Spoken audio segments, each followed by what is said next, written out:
Well, howdy there, Internet people. It's Bo again.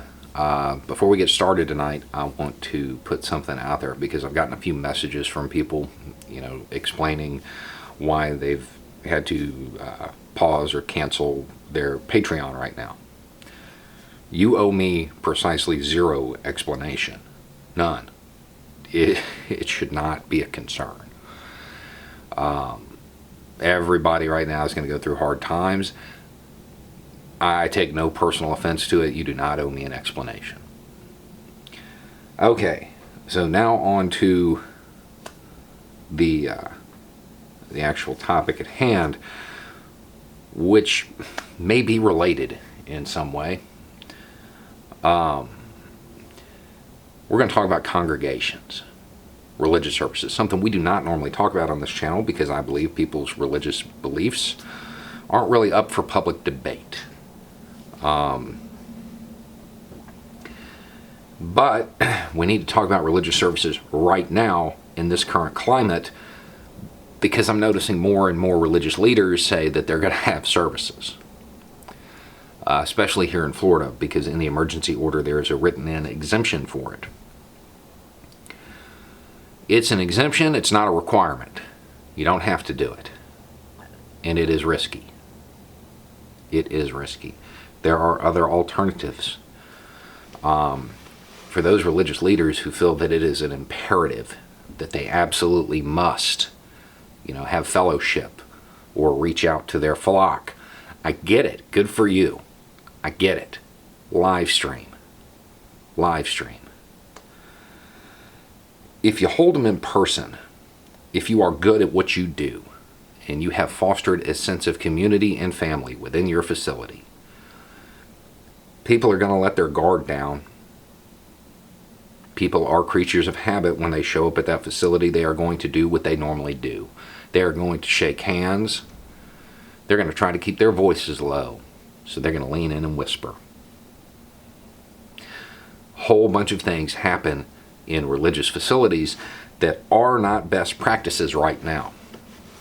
And that could be avoided via live stream.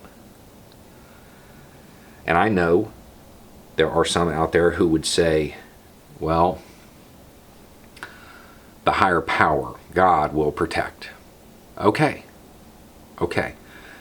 But unless your doctrine includes taking up serpents, this may be a bit of an extreme test of faith.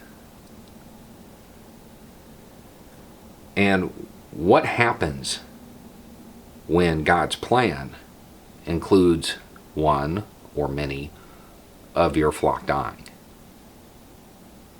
What are you going to say? Didn't have enough faith?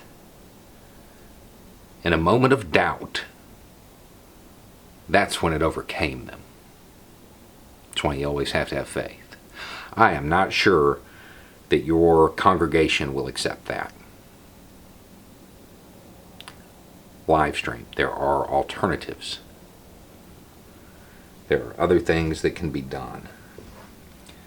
And I want to address the elephant in the room. And this, I want to be clear about this before I say it. This is some, not all, religious leaders. But many have a large facility that they have to pay for. When you pass that plate, everybody's touching it. If that's your concern, live stream.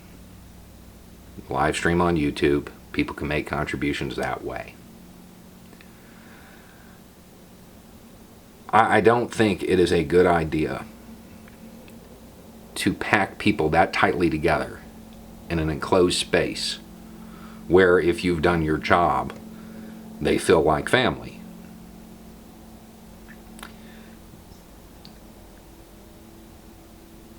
DOD's ordered 100,000 bags for people. Please do your part. Wash your hands. Don't touch your face. Stay home. We shouldn't have needed a federal government order or a state government order telling us the best practices right now are to stay home. even if there is an exemption for religious services, you don't need them to order you to stay home. You know what best practices are. Anyway, it's just a thought. Y'all have a good night.